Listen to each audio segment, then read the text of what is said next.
नमस्कार, मैं हूं आपके साथ अंकिता पाल। बुलेटिन की शुरुआत करते हैं। मुख्य सेवक सदन में मुख्यमंत्री पुष्कर सिंह धामी ने कई विभागों के सभी दायित्वधारियों के साथ में बैठक की है और साथ ही आपको यह भी बताते चले कि बैठक में प्रदेश के विकास से संबंधित कई विषयों पर चर्चा की गई। सीएम धामी ने कहा कि दायित्वधारी सरकार और जनता के मध्य एक सेतु के रूप में कार्य करते हैं। जन भागीदारी से समृद्धि के संकल्प को साकार करने में आप सभी की महत्वपूर्ण भूमिका है। साथ ही वहां पर मौजूद सभी पदाधिकारियों से सरकार द्वारा संचालित कई जन कल्याणकारी योजनाओं को आमजन तक पहुंचाने के लिए समर्पण भाव से कार्य करने का आह्वान किया है।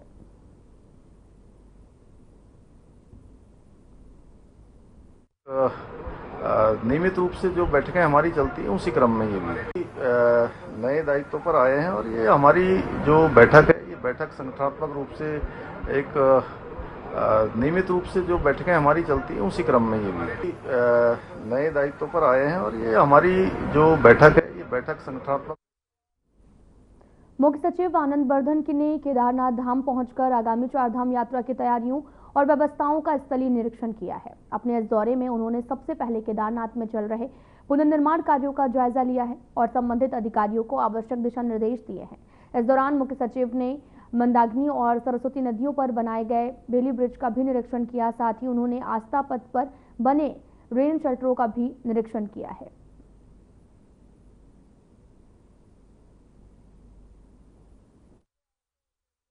ये केदारनाथ धाम में लोकल प्रशासन और सभी अधिकारी और एजेंसीज ने काफ़ी तैयारी कर ली है कपाट खुलने के पहले, लेकिन अभी हमारे पास कुछ दिन बचे हैं, उसमें स्पीड से काम कर रहे हैं ये लोग और कपाट खुलने के पहले सभी व्यवस्था सुनिश्चित कर ली जाएगी।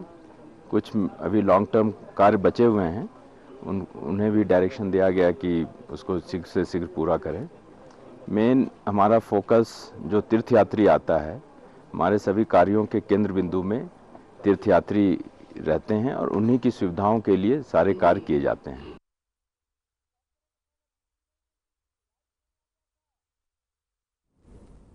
सीएम पुष्कर सिंह धामी ने ऋषिकेश में चारधाम यात्रा ट्रांजिट कैंप का भी औचक निरीक्षण किया है।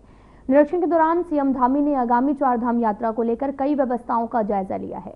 उन्होंने कार्यालय में पंजीकरण कक्ष, यात्रा पूछताछ एवं सहायता केंद्र, चिकित्सालय, पुलिस सहायता, खोया पाया केंद्र जैसी कई व्यवस्थाओं का भी निरीक्षण किया। साथ ही उन्होंने कहा कि आगामी चारधाम यात्रा से पहले ट्रांजिट कैंप में रजिस्ट्रेशन की व्यवस्था 24 घंटे चालू रही है और साथ ही परिवहन, नगर निगम, स्वास्थ्य, जल, पर्यटन, विद्युत आदि विभागों का संयुक्त help desk single window system के रूप में बनाया गया है ताकि लोगों को एक ही स्थान पर सारी सुविधाएं उपलब्ध हो सके।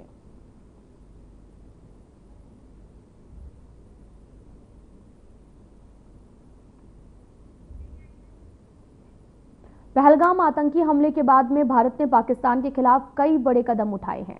सिंधु जल संधि 1960 को तत्काल प्रभाव से निलंबित करने और पाकिस्तानियों को 48 घंटे के भीतर भारत छोड़ने समेत 5 बड़े फैसले लिए गए हैं। साथ ही पाकिस्तानी हुकूमत पर इन फैसलों का असर पड़ने लगा है।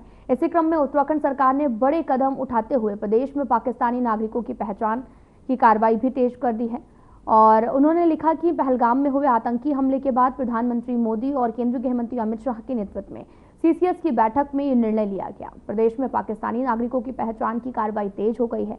पुलिस महानिदेशक को पाकिस्तानी नागरिक को चिन्हित कर उन्हें वापस भेजने की त्वरित कार्रवाई सुनिश्चित करने के निर्देश दिए गए।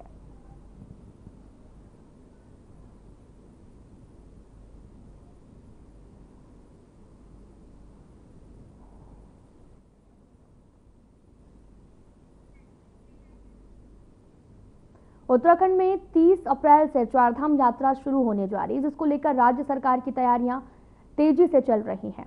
साथ ही आपको यह भी बताते चलें कि यात्रा को लेकर सीएम पुष्कर सिंह धामी ने अधिकारियों को निर्देश दिया कि यात्रा में आने वाले श्रद्धालुओं को किसी भी तरह की कोई भी असुविधा ना हो, इसके लिए सभी व्यवस्थाएं दुरुस्त कर ली जाएं।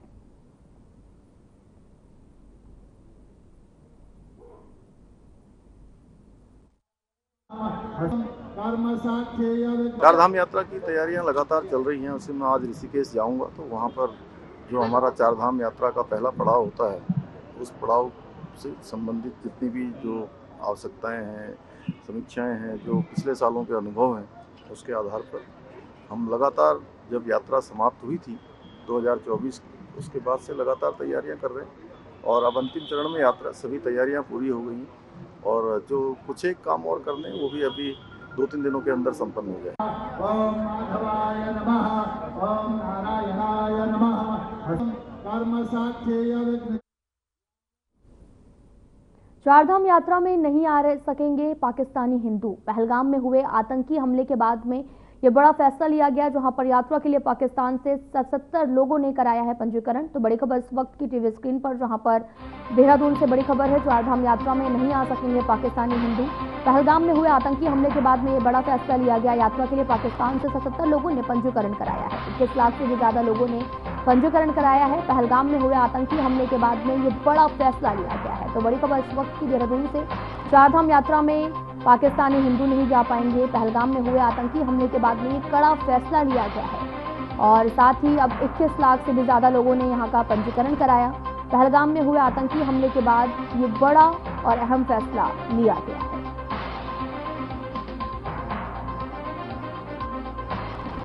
यात्रा के लिए पाकिस्तान से 77 लोगों ने कराया था पंजीकरण। अब तक 21 लाख से भी ज्यादा लोगों ने पंजीकरण करा लिया है। पहलगाम में हुए आतंकी हमले के बाद ये बड़ा और अहम फैसला लिया गया है। चारधाम यात्रा में पाकिस्तानी हिंदू अब दर्शन नहीं कर पाएंगे, यात्रा में शामिल नहीं हो पाएंगे। तो ये बड़ी जानकारी आपको साझा कर रहे हैं, जहां पर 21 लाख से भी ज्यादा लोगों ने पंजीकरण कराया है।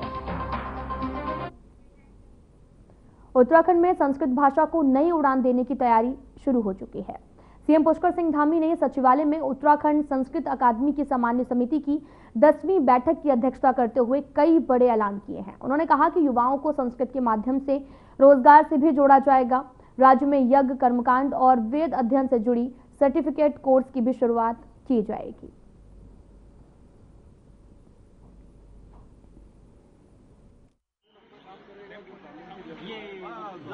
संस्कृत हमारे राज्य की द्वितीय भाषा है राज्य की, और इसलिए संस्कृत यहाँ जन जन की भाषा बने। पहले चरण में हम 13 संस्कृत ग्राम प्रत्येक जनपद में बना रहे हैं। उसके बाद 95 ब्लॉक जो हमारे राज्य के हैं, उन सभी ब्लॉकों में संस्कृत को हम लोग जन जन तक पहुँचाने का काम करेंगे। और तीसरे चरण में प्रत्येक गांव-गांव तक, घर घर तक संस्कृत पहुँचे, क्योंकि योग की भूमि, आयुष की भूमि, ऋषि मुनियों की भूमि और संस्कृत की भूमि कोई भूमि है तो यही देवभूमि है।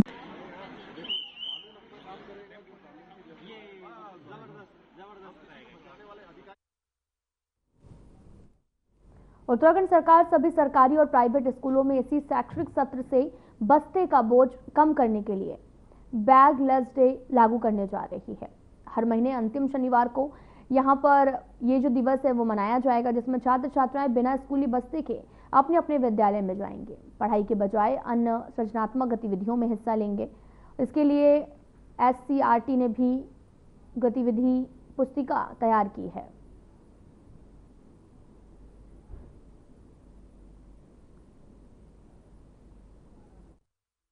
बिल्कुल, निर्णय बहुत अच्छा है, स्वागत योग्य निर्णय है, क्योंकि बच्चे पूरा हफ्ता जिस तरीके से उस वजन को लादकर अपने कंधों पर चलते हैं, बच्चों को सारी बुक, सारी किताबें लेकर के वहां जाना पड़ता है स्कूल में, तो मुझे लगता है कि ये एक अच्छा निर्णय है। पहले टाइम पे जब हम लोग स्कूल पढ़ा करते थे तो कम से कम शनिवार को और या मंगलवार को कम से कम वहाँ खेलने के हमें मिलता था, उसमें हमें बुक्स नहीं ले जानी पड़ती थी। उसमें तमाम जो हमारे एंजॉयमेंट, जो मनोरंजन के खेल थे उनको करते थे, चाहे खो हो, होम साइंस हो, तमाम ये चीजें बच्चों को एक अलग से, पढ़ाई से अलग भी कुछ ज्ञानवर्धन होता है। तो इसको लेकर के एक बहुत अच्छा ये निर्णय है कि बच्चे वहां जाएंगे, कम उनके पास वजन होगा, उनके कंधों को कुछ ना कुछ राहत मिलेगी और खेल की तरफ बच्चों का ज्यादा से ज्यादा रुझान बढ़ेगा और थोड़ा और अलग से ज्ञानवर्धन करने का उनका जो रुझान बढ़ेगा। तो ये एक अच्छी पहल है सरकार। सुनील भाई, हमारे कुछ है? पहलगाम आतंकी हमले में शहीद हुए लेफ्टिनेंट विनय नरवाल की अस्थियां हर की पौड़ी पर गंगा में विसर्जित की गई हैं। हरियाणा के करनाल से शहीद विनय नरवाल के पिता और भाई उनकी अस्थियां जो हैं वो लेकर हरिद्वार पहुंचे। हर की पैड़ी पर विधि विधान से अस्थियों को गंगा में विसर्जित किया गया। अस्थियां विसर्जित करने के दौरान विनय नरवाल के पिता बिलक बिलक कर रोते नजर आए और अपने बेटे को याद करते तीर्थ पुरोहित सूरज ने अस्थि विसर्जन कर कार्य संपन्न कराया और साथ ही अधिकारियों ने शहीद को श्रद्धांजलि दी है।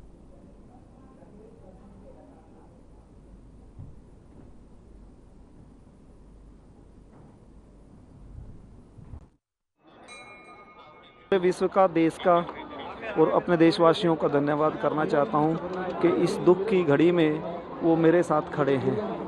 प्रशासन ने, सरकार ने, सभी देशवासियों ने मेरा ढांढस बंधाया है, मेरे परिवार को सांत्वना दी है। इसके लिए मैं उनका धन्यवाद करता हूँ। जिस तरह से घटना की गई पूरी, क्या सुनी सुनाई बता सकता हूँ क्योंकि मैं तो घर पर था, बेटा और मेरी पुत्र वधू गए हुए थे। उसके बारे में उसको डिस्क्राइब मैं नहीं कर सकता। भारत सरकार से मैं यही चाहूँगा, मेरा बेटा तो शहीद हो गया, बट भविष्य में इस तरह की घटनाएं ना हो, इसके लिए पुख्ता जो भी वो कर सकते हैं वो करें।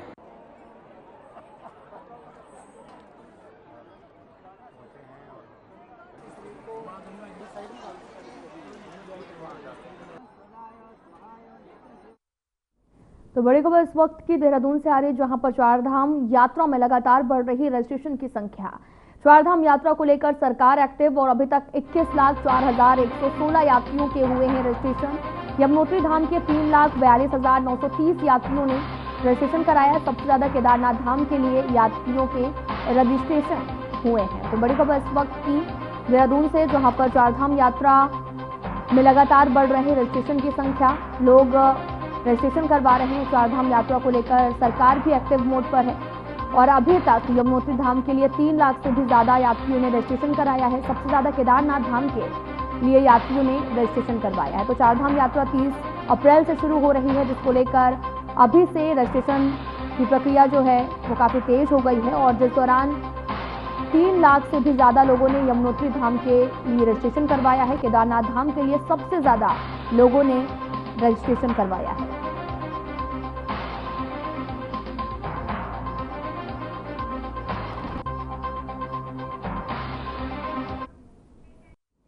पहलगाम में हुए आतंकी हमले के खिलाफ हल्द्वानी के तमाम इमामों ने एकजुट होकर राष्ट्रपति को ज्ञापन भेजा है और यह ज्ञापन सिटी मजिस्ट्रेट के माध्यम से भेजा गया है, जिसमें देश में धर्म के नाम पर फैल रही नफरत और आतंक के विरुद्ध सख्त कार्रवाई की मांग की गई है। ज्ञापन में कहा गया कि पहलगाम हमले में निर्दोष यात्रियों को निशाना बनाया गया, जो न केवल अमानवीय कृत्य बल्कि संविधान की आत्मा पर सीधा हमला है। साथ ही मौलाना अकरम सहित कई अन्य मौलानाओं की मौजूदगी रही। सभी ने एकजुट होकर राष्ट्रपति से अपील की, देश में सांप्रदायिक सौहार्द बनाए रखने के लिए कठोर कानून बनाए जाएं, उन पर सख्ती से अमल हो।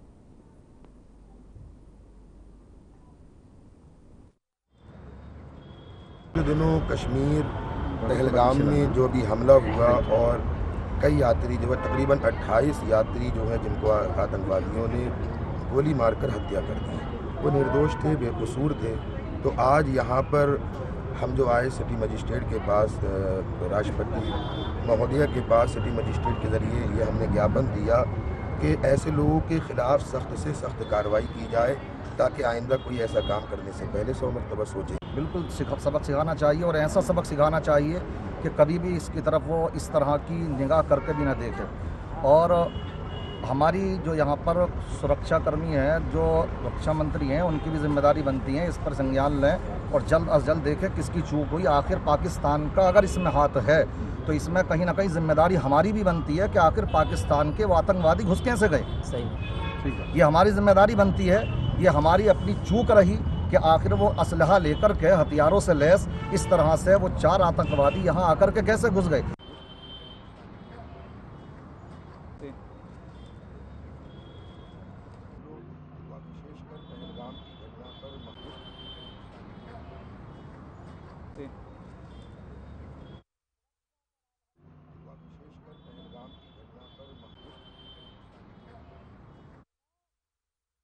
आगामी चारधाम यात्रा के लिए स्वास्थ्य विभाग लगातार अपनी तैयारी कर रहा है, जिसके चलते चारधाम और चारधाम यात्रा मार्ग में तैनात होने वाले डॉक्टरों की भी देहरादून के दून मेडिकल कॉलेज और श्रीनगर के मेडिकल कॉलेज में ट्रेनिंग हो रही है, जिसमें आपको बताते चलें कि श्रद्धालुओं का सही तरह से उपचार और चेकअप हो सके। इस बात को लेकर चिकित्सक शिक्षा विभाग के निर्देशक श्रीनगर मेडिकल कॉलेज के प्राचार्य डॉक्टर आशुतोष सायना ने कहा कि चारधाम यात्रा मार्ग के दून अस्पताल और श्रीनगर अस्पताल में स्वास्थ्य सुविधाएं तृतीय श्रेणी के रूप में विकसित हैं। जी हाँ, जैसे कि चारधाम यात्रा इस अप्रैल माह के अंत तक प्रारंभ होने वाली है और इस चारधाम रूट पर दो मुख्य चिकित्सालय, दून मेडिकल कॉलेज का दून चिकित्सालय और श्रीनगर मेडिकल कॉलेज का बेस चिकित्सालय, ये दोनों चिकित्सालय बहुत महत्वपूर्ण हैं और यहाँ पर हमारी सारी सुविधाएं एक तृतीय श्रेणी के रूप में यहाँ पर विकसित हैं।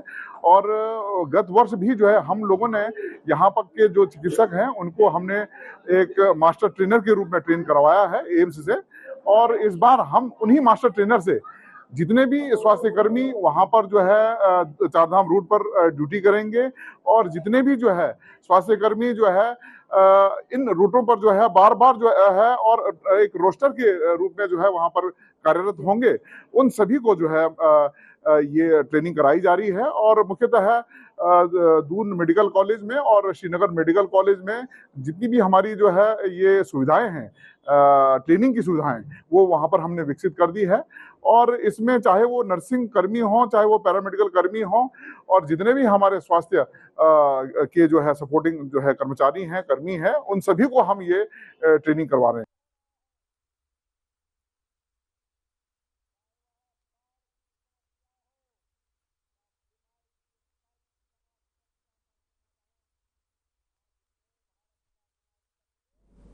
आगामी 30 अप्रैल को कांग्रेस प्रदेश में विशाल संविधान बचाओ रैली निकलेगी, जिसमें कांग्रेस के हजारों कार्यकर्ता शामिल होंगे। प्रदेश कांग्रेस कार्यालय में हाल ही में एक बैठक संपन्न हुई जिसमें यह निर्णय लिया गया।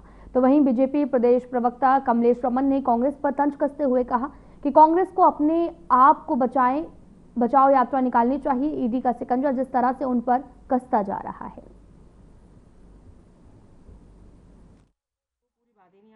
देखिए, मुझे लगता है कि कांग्रेस को पहले अपने आप से ही बचाव की यात्रा निकालनी चाहिए थी। दूसरा, जिस प्रकार से वो संविधान बचाओ की यात्रा निकालने के लिए पूरे देश में अलग जगाने की जो बात कर रहे हैं, मुझे लगता है कहीं ना कहीं एक दबाव बनाने की स्थिति वो पैदा कर रहे हैं। ईडी का जिस तरीके से सिकंजा उन पर कसता जा रहा है, उसको लेकर के वो संविधान बचाओ की यात्रा निकाल रहे हैं।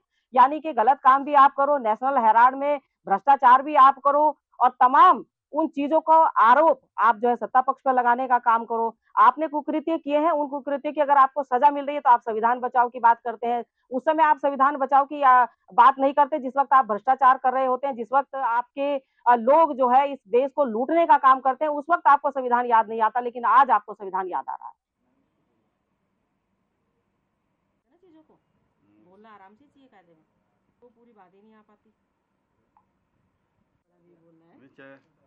चलाने के उत्तराखंड कांग्रेस के वरिष्ठ कांग्रेस उपाध्यक्ष संगठन एवं प्रशासन सूर्यकांत धस्माना ने कहा कि अखिल भारतीय कांग्रेस कमेटी के कैलेंडर के अनुसार कांग्रेस प्रदेश में आगामी 40 दिनों तक संविधान बचाओ कार्यक्रम चलाएंगे, जिसके तहत में 30 अप्रैल को रेंजर्स ग्राउंड में राज्यव्यापी रैली आयोजित की जाएगी और उसके बाद प्रदेश के सभी जनपदों में और उसके बाद 70 विधानसभाओं में संविधान बचाओ रैली आयोजित की जाएगी। जगह जगह गोष्ठी आयोजित की जाएगी, रैली निकाली जाएगी, कहीं लोगों के बीच में जो जागरूकता कार्यक्रम है वो भी चलाया जाएगा।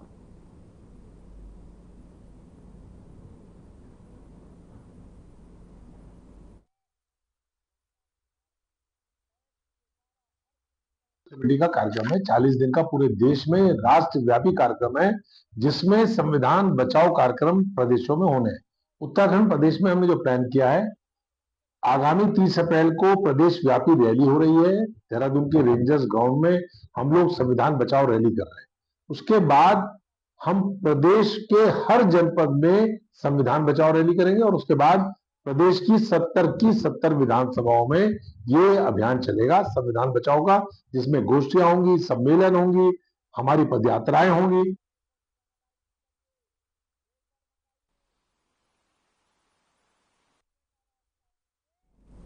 छात्राओं को आपराधिक घटनाओं और सोशल मीडिया से दूरी बनाए जाने को लेकर पुलिस पाठशाला का आयोजन किया जा रहा है, जिसमें बेटियों को आपराधिक घटनाओं से बचने के लिए प्रेरित किया जा रहा और साथ ही मंगलौर के कन्या पाठशाला में पुलिस प्रशासन द्वारा पुलिस की पाठशाला कार्यक्रम का आयोजन किया गया। एसपी देहात शेखर चंद सुआल ने भी छात्राओं को सोशल मीडिया पर होने वाली आपराधिक घटनाओं के बारे में जानकारी साझा की, साइबर ठगी के बारे में जानकारी दी है।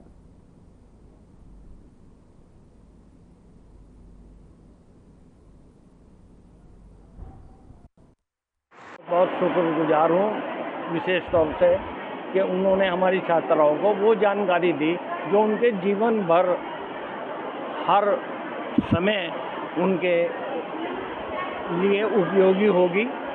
और इन्होंने इतना अपना समय निकालकर, कीमती समय निकालकर इस छात्राओं को इन सारी प्रॉब्लम से अवगत कराया। और आप लोग हमारे पहले से ही, जैसे समीम साहब हैं, आप लोग हैं, इस संस्था को अपना आशीर्वाद देते रहते हैं और इससे बच्चों को बहुत क्या मनोबल बढ़ेगा? मनोबल भी बढ़ेगा और जो उनकी समस्याएं हैं उनका हल हो जाएगा। तो बच्चों ने इत्मीनान से हमारी बातें सुनी और गर्ल्स स्कूल है तो इसकी महत्ता और भी ज़्यादा बढ़ जाती है। इंटरनेट, सोशल मीडिया के जो डिमेरिट हैं, जो उसके कंसील्ड थ्रेट हैं, उसके बारे में बच्चों को अवेयर किया जाना बहुत ज़रूरी है। और मैं समझता हूँ पिछले 1 घंटे बच्चों ने अच्छे से उसको सुना और बच्चे उसमें मनन करेंगे और एक अच्छा रिजल्ट हमको मिलेगा ना। अब मैं ये नहीं कहूँगा कि हम हर वक्त पुलिस किसी पर्टिकुलर पॉइंट पे खड़े करें।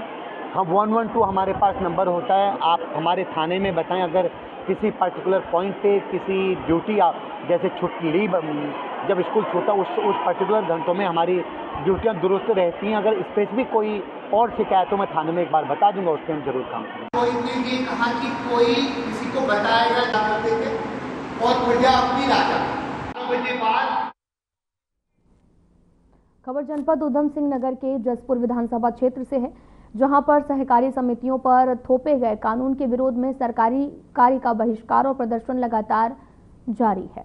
साथ ही आपको यह भी बताते चलें कि जसपुर सहकारी समितियों के कर्मचारियों ने अपनी 8 सूत्री मांगों को लेकर प्रदर्शन करते हुए एक ज्ञापन जसपुर एसडीएम को सौंपा है और साथ ही सरकारी कामकाज का बहिष्कार भी किया है।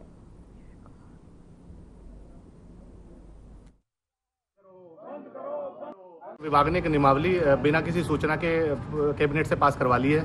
वो नियमावली जो है वो समितियों के स्वास्थ्य जो हमारी संस्थाएं हैं इनको खंडित करेगी। हमारे जितने कर्मचारी हैं उनके भविष्य पे भी अतिक्रमण वो नियमावली कर रही है। हमारे जो जनप्रतिनिधि हैं जो सहकारिता की राजनीति करते हैं उन लोगों का बिल्कुल उनके यहाँ पे अधिकार समाप्त कर दिए गए हैं। इसके विरोध में हमने लगातार हम विरोध प्रदर्शन कर रहे हैं और 30 तारीख तक हमने विभागीय सूचनाओं का बहिष्कार किया हुआ है। उसके बाद जो भी प्रदेश कार्यकारिणी का हमें निर्देश होगा उसके अनुसार आगे का हमें वो करना है विरोध प्रदर्शन।